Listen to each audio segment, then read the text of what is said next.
Imagine this for me, if you will.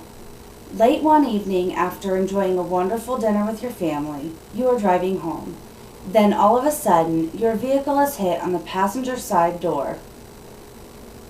Your van then starts spinning out of control until it is finally stopped by the back driver's side hitting a telephone pole. In that moment, your entire life is changed forever. This is exactly what happened to my uncle. In 1994, he and his family were hit by a drunk driver. From that accident, we lost my aunt and cousin. These were two wonderful people whose lives were drastically cut short, all because a driver decided to get behind the wheel after drinking. The really sad thing is that the driver who killed two people was only sentenced for 8 years in prison. Then on top of that, he got let out early because of good behavior. I do not think that is fair at all. Today I am going to share with you some facts and statistics about drunk driving, as well as the penalties. Hopefully by the end of this presentation you will agree that the drunk driving penalties should be more severe. So how big is this problem of drunk driving?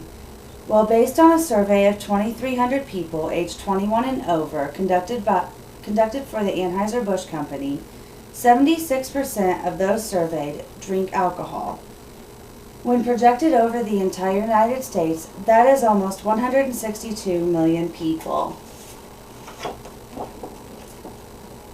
This is a national health survey from the CDC.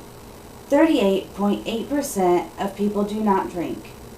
12.4% are infrequent drinkers, which means they had 1 to 11 drinks in the past year. 29.2% are light drinkers, which means they have 3 or fewer drinks per week on average.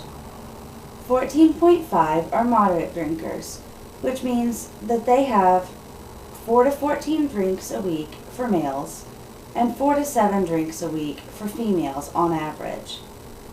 5% are heavier drinkers, which for males that means consuming more than 14 drinks a week, and for females more than 7 drinks a week.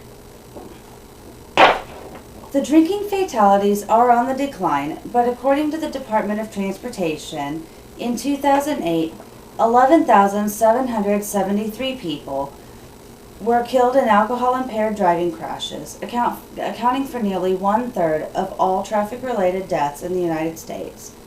This is an average of one person being killed every half hour, and many more being injured. This is the fatalities in motor vehicle traffic crashes from the Department of Transportation by driver BAC from 2008 in Indiana. 69% had a 0 BAC. 5% were from 0.01 to 0.07 BAC, and 26% were 0.08 or above. The average BAC among drunk drivers involved in fatal crashes was 0.19%. So what does BAC mean? Well, BAC stands for blood alcohol concentration, which is just the measure of alcohol in your blood. To reach a 0.08 BAC level, which is the legal limit, a 170-pound male would need to drink about 4 drinks in 1 hour on an empty stomach, and for a 135-pound female, she would need to drink about 3 drinks in 1 hour on an empty stomach. Weight and the amount of food in your stomach will change the amount that you would need to drink in order to reach the legal limit. When a person has a BAC of 0.08, the following driving functions are impaired: judging distance and speed, steering, visual tracking, concentration, braking, and staying in driving lanes. A driver with a BAC of 0.08 is 11 times more likely to be in a fatal accident than someone who has not been drinking. Alcohol-related crashes tend to occur more often on the weekends at night.